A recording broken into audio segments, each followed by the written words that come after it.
Hello my loves and welcome to the Perfume Realm. My name is Manahil and today I am doing a really interesting collab video, and I'm going to be collabing with Maria Colette, Paola Bianca, Canada Kim, Emmy's World of Fragrance, as well as Abby.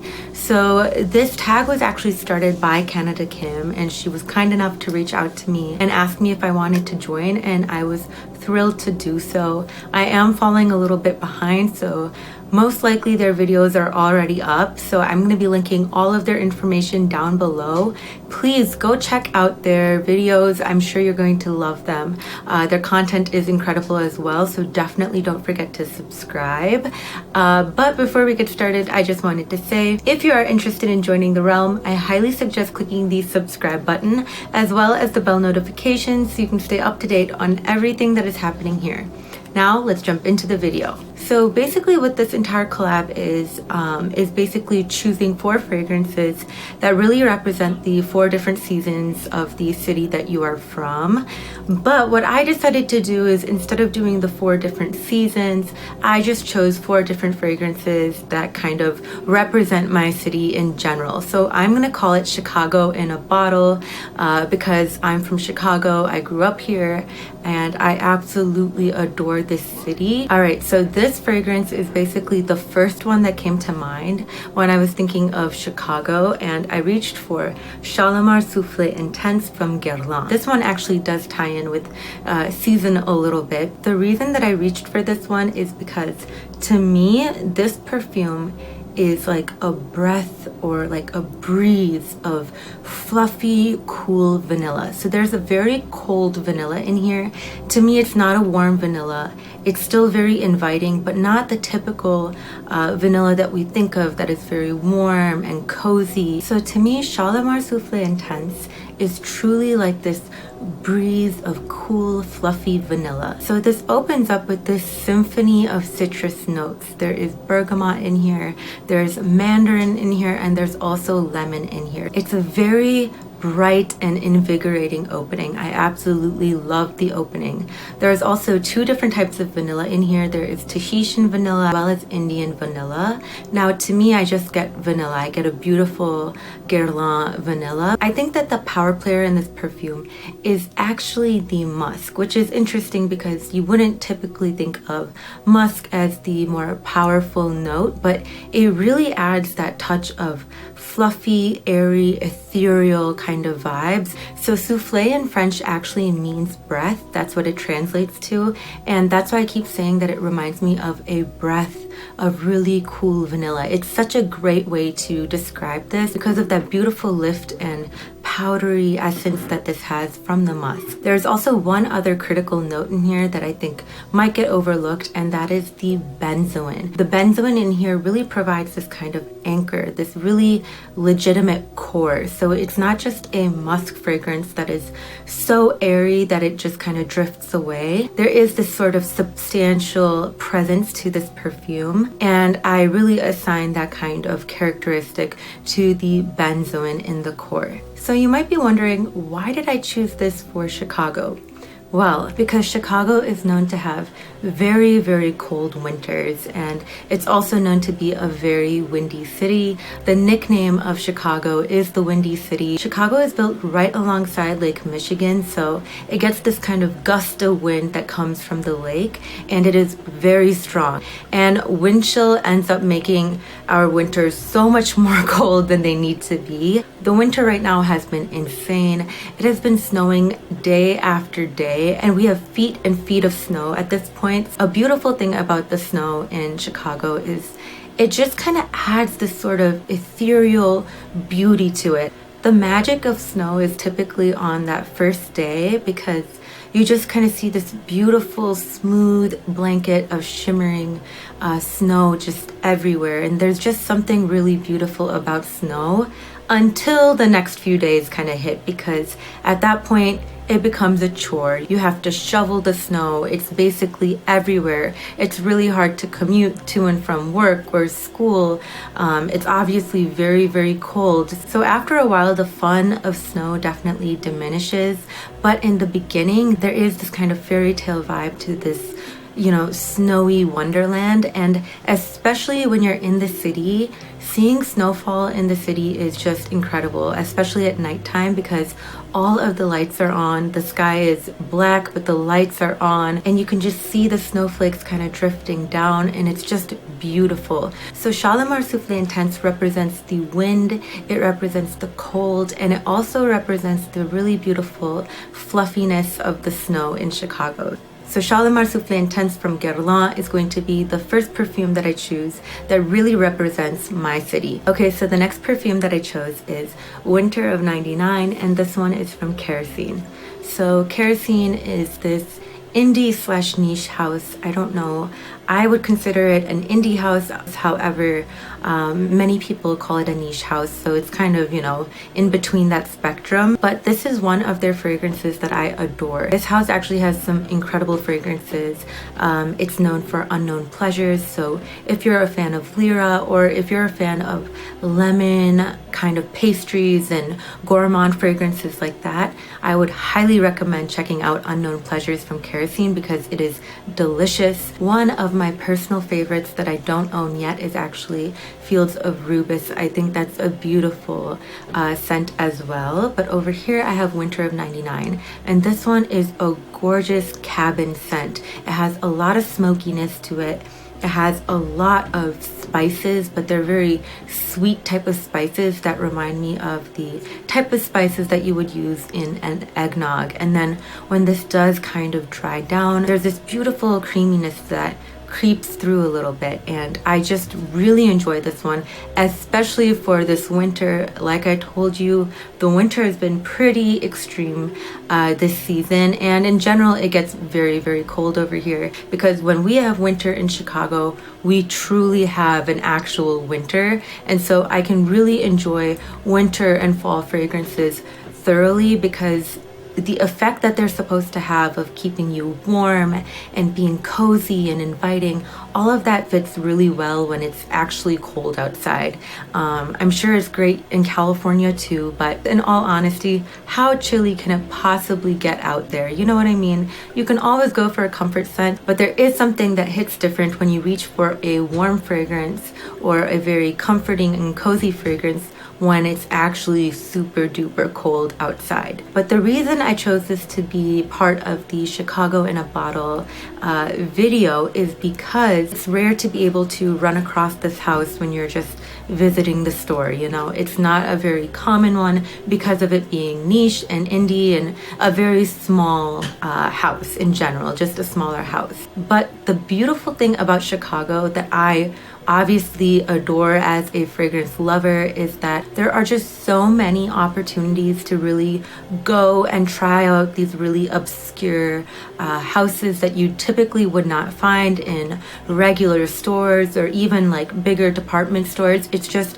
really difficult to find these particular houses. But if there is a place that you're going to find a perfume, Chicago is definitely one of those destinations. So we do have the bigger department stores such as Saks, and they carry an amazing range of fragrances. Really, there's no shortage of all of these incredible niche houses. There's actually a street called Michigan Avenue in Chicago that is really, really well known for being kind of posh shopping district. You can come across basically any higher end store on the street, and many of them carry these incredible niche houses. But the true beauty lies when you dig a little bit further and you actually explore these boutiques that Chicago has. These boutiques happen to carry more indie, smaller brands that you really will not even find in a Saks. So for example, the entire range of Kerosene fragrances can be found in Murs Apothecary, which is in Chicago. And Murs Apothecary carries so many different types of smaller niche and indie brand fragrances. There's actually so much, I can't even remember all of the ones that they carry, but they carry a lot of different perfume in Murs Apothecary, and that's just one of the boutiques in Chicago. There are a ton of them spread out. You just have to hunt a little bit and kind of know your way around. So that is something that I do love about Chicago, is that it is easy to access a lot of fragrances. And I do feel very fortunate because I know that there are parts of the world where it's harder to get your hands on a certain fragrance that you're interested in. Sometimes they don't ship out there. They often don't carry them in the stores that are there. You know, it's really hard to come across all these smaller niche houses. So Winter of 99 from Kerosene is a great way to represent the accessibility and kind of the diversity of all of the different houses and brands for fragrances you can find in Chicago. Okay, so let's talk about some food. When you go to Chicago, when you go to the city, you are going to have an amazing time. Like, your taste buds are gonna have the time of their life because you can find everything there. And you know, it's such a diverse city that you're going to find every type of food, and you're going to find kind of the peak of that food in the city. Whether it's Cuban, Italian, Greek food, Mexican food, it doesn't matter. It's such a diverse and populated city that you're gonna find chefs that are incredible, just pros in each different type of cuisine. So that's the thing that you're going to love about Chicago, is all of the different places you can go to eat. But one of the places that I personally love going to eat is Portillo's. So Portillo's is a very successful franchise that was started in Chicago, and it's spread like wildfire all across Illinois. And now there are a few locations. They're kind of branching outward a little bit. I know that California has one.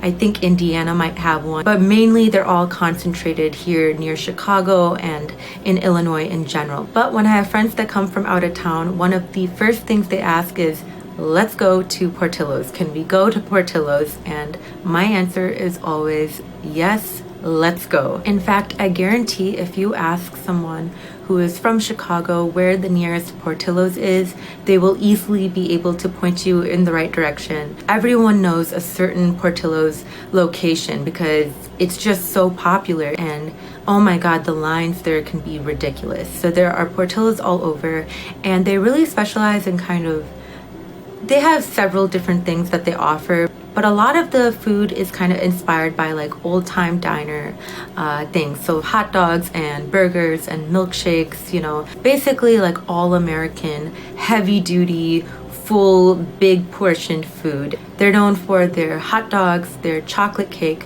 their cake shakes, as well as their Italian beef. I'm not a fan of the cake shakes because basically it's a milkshake with chunks of cake in it, which to me I don't like because I don't want to be swallowing soggy cake, you know. But I do love the hot dogs there and the milkshakes.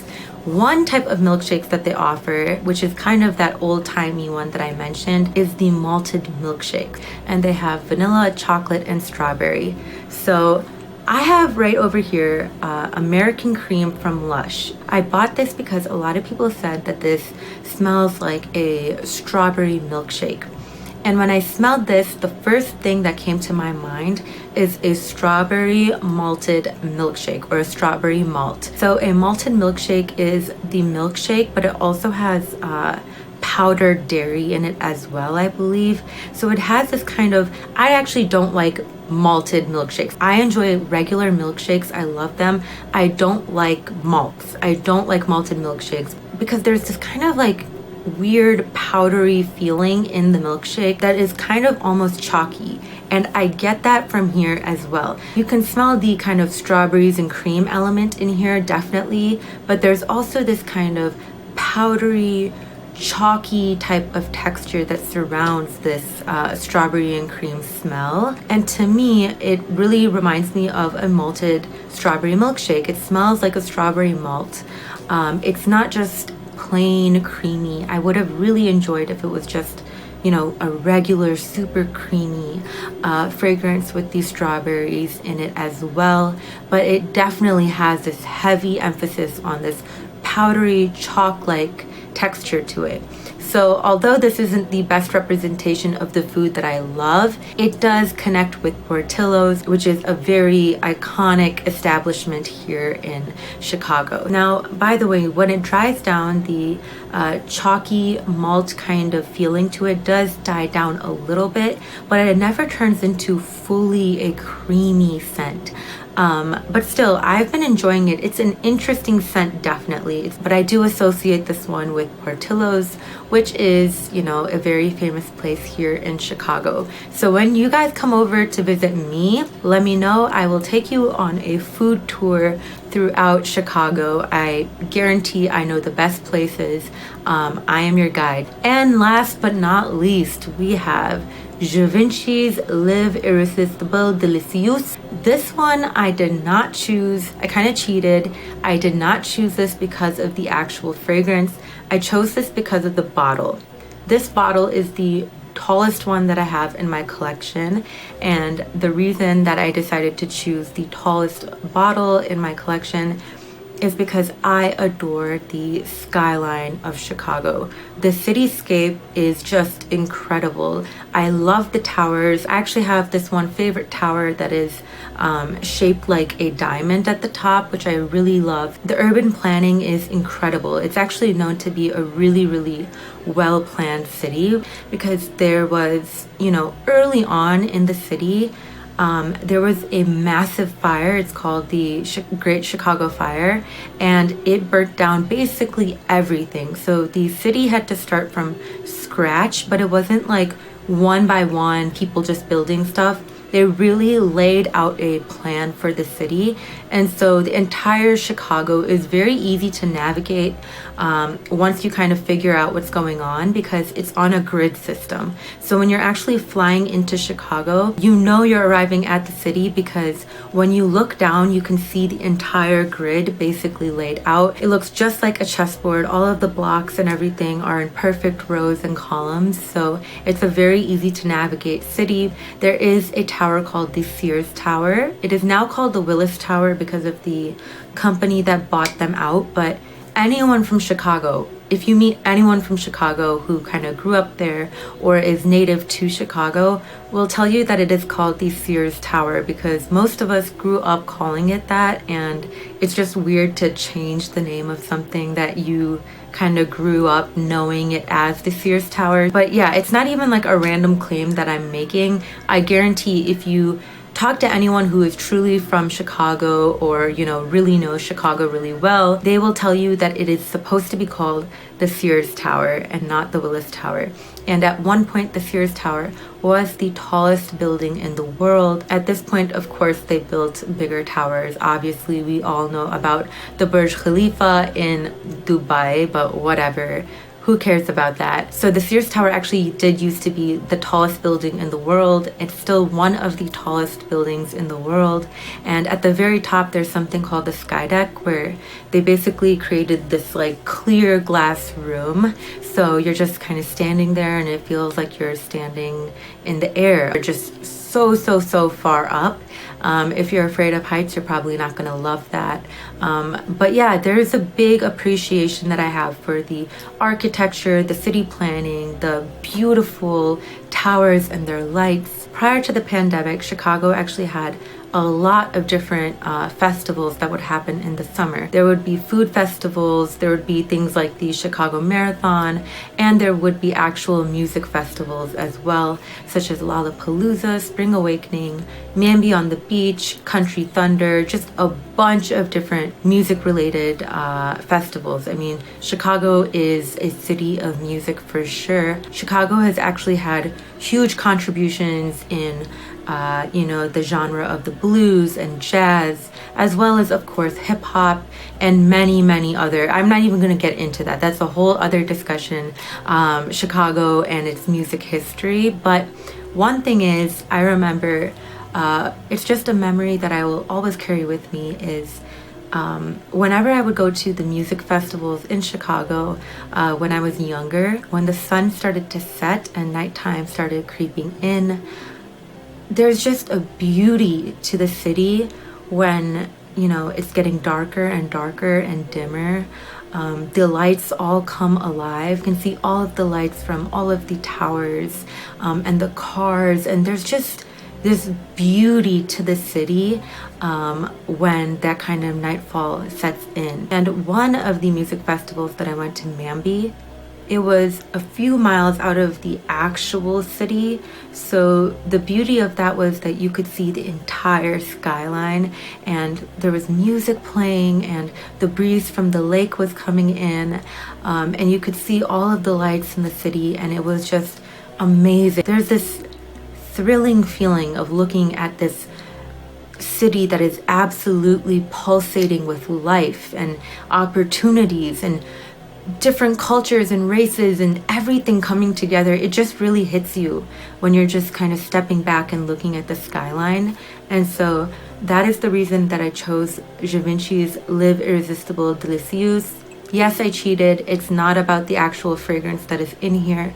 It is the bottle that reminds me of the beautiful towers and just the cityscape in general of Chicago. All right, my loves, that is going to wrap up my video of Chicago in a bottle. I think this was a wonderful idea, and again, I am so thankful to Kim for letting me join this, and I am so thankful also to be doing this collab alongside ladies that I truly love and whose content I adore as well. So please check out Maria Colette, Paola, Emmy, Kim, as well as the beautiful Abby. All of their information is going to be down below in the description box. Go check them out, check out their videos and their parts of their collab, because you can see what different fragrances that they chose to represent the cities that they are from. So that's going to be really fun, and definitely subscribe to them as well. If you did enjoy this video, I would really appreciate it if you could give it a like and share with a friend.